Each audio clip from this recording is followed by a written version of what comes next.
आइए कुछ महत्वपूर्ण समाचारों की सूचना प्रसारित करें। अभी यहाँ पर धनखड़ जी के बारे में बड़े विचित्र सवाल खड़े हो रहे हैं। धनखड़ जी कहाँ है, क्या कहाँ पर रह रहे हैं, क्या बीमार हैं या किसी अस्पताल में भर्ती हैं, उपचार करा रहे हैं, उनके घर वाले भी कुछ जवाब नहीं दे रहे। तो कपिल सिब्बल जी ने गृह मंत्री से पूछ लिया कि आखिरकार कपिल सिब्बल जी कहाँ गए, इसकी जानकारी तो दे। बड़ी रोचक स्थिति है। एक और नेता हैं जिनके बारे में भी कपिल सिब्बल ने गृह मंत्रालय से सवाल किया, आखिरकार ये नेता गायब क्यों हो रहे हैं और कौन करवा रहा है। ये भी मामला बड़ा रोचक है। और गृह मंत्री हैं, अब तो वो न जाने क्या क्या हो गए, अब वो उनको जवाब देना चाहिए, किंतु जवाब नहीं मिल रहा है। अब कपिल सिब्बल जी ने जो सवाल किया है ना, वो एक राष्ट्रीय मुद्दा बन गया। ठीक है, अब देखते हैं क्या होता है। धनखड़ जी कहाँ है, किस स्थिति में है और वे कब प्रकट होंगे, ये भी मामला उजागर हो ही जाएगा। 2-3 दिन और इंतजार कीजिए। ये भी एक कोई छाती षड्यंत्र तो लग रहा है, इसकी भी संभावना है। और राष्ट्रपति जी को भी अब इस मामले में ध्यान देना चाहिए, हस्तक्षेप करना चाहिए। सुप्रीम कोर्ट को भी इस मामले में हस्तक्षेप करना चाहिए कि आखिरकार धनखड़ जी अचानक कहाँ चले गए, कहाँ छिप गए, ये या उन्हें कौन छिपा दिया गया है, क्या उनका अपहरण हो गया है, क्या उन्हें प्रताड़ित किया जा रहा है, किस प्रकार के नाटक हो रहे हैं, इसकी जांच जरूरी है। ये अनिवार्य मुद्दा था, जो ज्वलंत मुद्दा था, जो आपके सामने प्रस्तुत है। अब यहाँ हमारे देश की 90% जनता राष्ट्रपति जी से स्पष्ट कह रही है कि अब आप देश में जो वर्तमान हालत चल रहा है ना, वो असहनीय है, अतः आप राष्ट्रपति शासन आज और इसी वक्त से लागू कर दीजिए। और जो है गुजराती गैंग वाली सरकार है ना, इसको भी तत्काल भंग कर दीजिए। केयर टेकर पीएम सीडीएस को बना दीजिए और सीजीआई को उनका न्यायिक सलाहकार बना दीजिए। ये काम अनिवार्य रूप से करना है। और 90% जनता मुर्मू जी को साफ कह रही है कि आपको हटाने की जो षड्यंत्र चल रहा है ना, आप उससे भी निपटिए। आपको त्यागपत्र देने की कोई ज़रूरत नहीं है, आप अपने पद पर बनी रहे और आपको अपना स्वरूप बदलना पड़ेगा। ये नाजी गैंग के हाथों की कठपुतली नहीं बनना है। और यदि आप बनी रही ना, तो जो नाजी गैंग के भंडार में कटे फटे और विकलांग और टूटे हुए पुतलों और पुतलियों के ढेर है ना, उसमें आप नजर आएगी। तो हम आपके जनता जो आपसे ये कह रही है कि अब आप है ना कालिका के रूप में आ जाइए, दुर्गा के रूप में आ जाइए। यह जनता की भावना है, आप भी जनता की भावना स्वीकार करें। मामला अति रोचक है और अब देखते हैं क्या होता है। ये मामला मुर्मू जी का व्यक्तिगत मामला है, उनको ही निर्णय करना है। हम तो जनता की मांग जो जन सोच है ना, वो उनके सामने और देश के सामने प्रस्तुत कर रहे हैं। अब यहाँ पर आइए, अभी जो गुजरात में भाजपा में भी अब कसम दंगल शुरू हो गया। मामला अति रोचक होता जा रहा है। क्या होगा क्या नहीं होगा कुछ भी नहीं कह सकते। आइए अब दूसरे यहाँ पर चुनाव आयोग की बात करें। ये चुनाव आयोग है ना, पूर्व सीईओ और वर्तमान सीईओ अब तो पूरे घुटने पर आ गए, उनके सारे खेल उजागर हुए।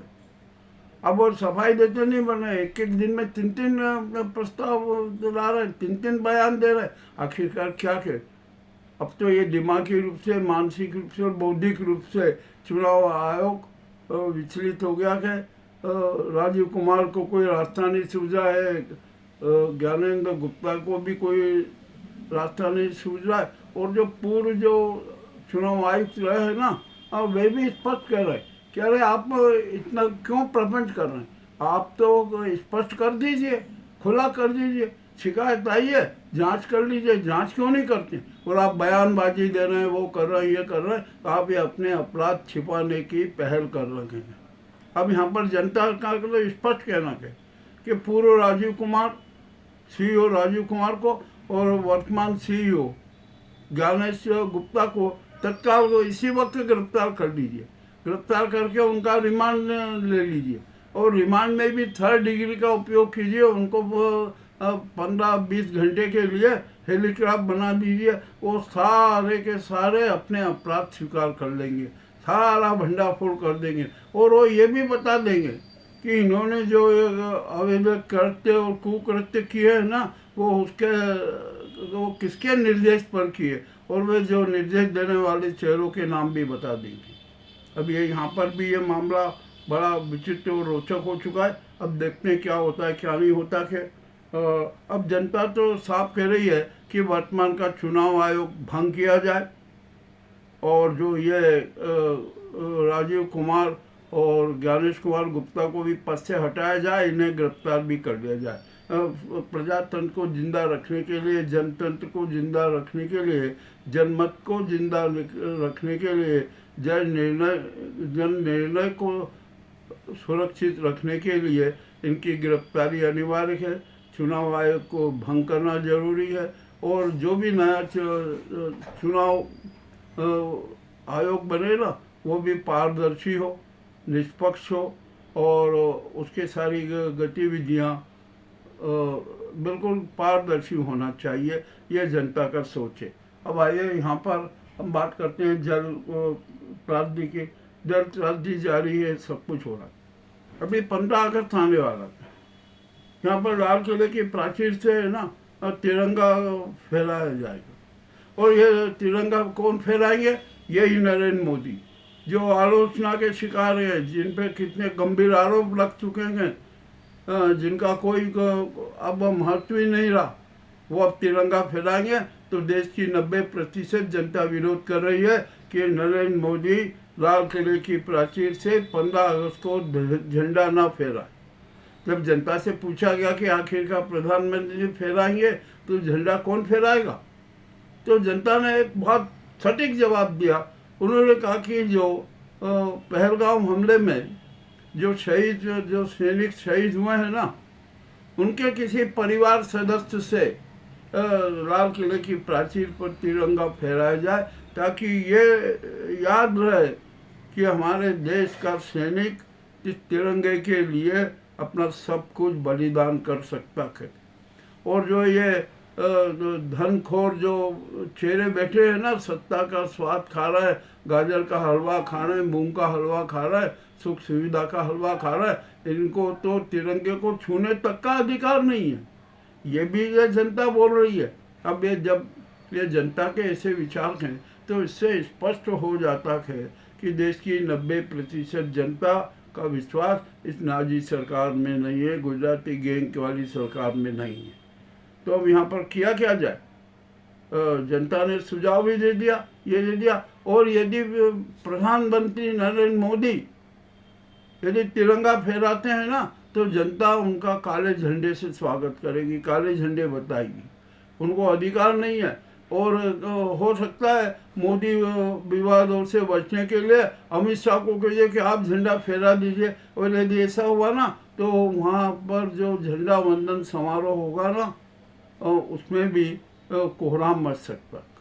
तो यहाँ पर किसी को झंडा फहराने की जरूरत नहीं है नेताओं को। या ज़्यादा कुछ वो गड़बड़ दिखे ना, तो राष्ट्रपति मुर्मू जी लाल किले की प्राचीर से तिरंगा फहरा दे, कोई दिक्कत नहीं है, जनता स्वागत करेगी यदि ऐसा हो जाए तो। परंतु अब ये देश में एक नई क्रांति की ज़रूरत है। नई क्रांति आई रही है। देश की 90% जनता ने क्रांति का आह्वान कर ही दिया है। और ये जो खुला संदेश हमने 15 अगस्त के पूर्व ये प्रसारित किया कि जो जनहित में है, राष्ट्र हित में है, समाज हित में है और सर्वहित में है, तिरंगे के हित में है और संविधान और कानून के हित में है। और एक बात हम नाजी सरकार को स्पष्ट रूप से कह देते हैं कि अब आपका सारा नाजीवाद समाप्त हो गया। नाजीवाद का तो अब जनता ने खत्म कर दिया, उसका अंतिम संस्कार कर दिया, अब नहीं चलेगा।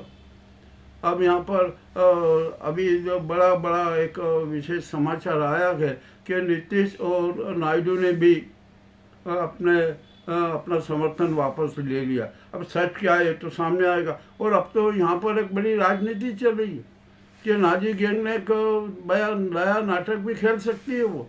और वो नायडू को कह सकती है कि आप पीएम बन जाइए और मोदी जी को राष्ट्रपति पद पर आसीन कर देते हैं। यदि ऐसा हुआ ना तो देश में क्रांति हो जाएगी, क्रांति। हर जगह विरोध होगा, ये भी हम आप स्पष्ट बता रहे हैं। अब मामला अति रोचक है। सबसे पहले तो धनखड़ जी का पता लगाए कि वे है कहाँ, स्वस्थ हैं, कैसे हैं, क्या हैं। और यहाँ पर हम एक बात याद दिलाने कि जो धनखड़ जी के बारे में जो चर्चा चल रही है ना, तो हमें यहाँ पर हीरेन पंड्या जी का स्मरण हो जाता है, हमें जज लोया जी का स्मरण हो जाता है। और गोधरा में जो भी हुआ क्या हुआ, ये एक शातिर षड्यंत्र है।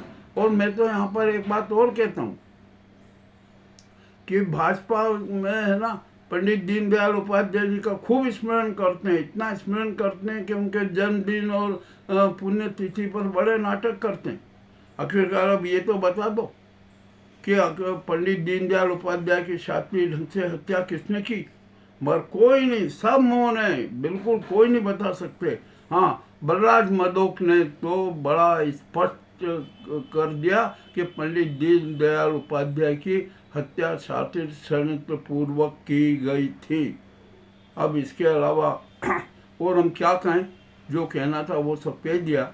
जनता भी बहुत समझदार है, वो सब समझती है कि कौन क्या है। परंतु अब यह है कि देश में शातिर षड्यंत्री चेहरों का राज नहीं चलेगा, इस गुजराती गैंग का राज नहीं चलेगा, नाजीवादी राज नहीं चलेगा। अब तो यहाँ पर जनतंत्री और जनमत का राज चलेगा, जनता का राज चलेगा। यह स्पष्ट बात है। हमने ये कड़े हुए समाचार प्रस्तुत किए हैं, आपको कैसे लगे हमें बताएं। और फिर मैं आपसे अनुरोध कर रहा हूँ, हमारी आकांक्षा नहीं है कि आप हमारे चैनल को सब्सक्राइब करें, लाइक करें। हम नहीं कहते कि आप कीजिए, ये आपका अधिकार है। परंतु हम तो आपसे एक अनुरोध कर सकते हैं, प्रार्थना कर सकते हैं कि आप हमारे संवाद उपक्रम में, संवाद चक्र में आप हमें संवाद प्रस्तुत करके हमारे साथ भावनात्मक रूप से जुड़ जाए। यही हमारी आकांक्षा है। और इसी आकांक्षा के साथ आपने जो असीम प्रेम दिया वो हम उसके आभारी हैं।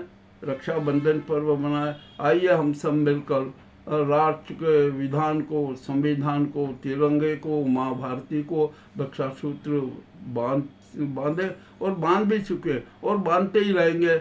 हम तो प्रतिपल यही क्रम चलाते रहेंगे। आपको आज के हमारा समाचार एपिसोड कैसा लगा अवश्य बताएं। बहुत बहुत धन्यवाद।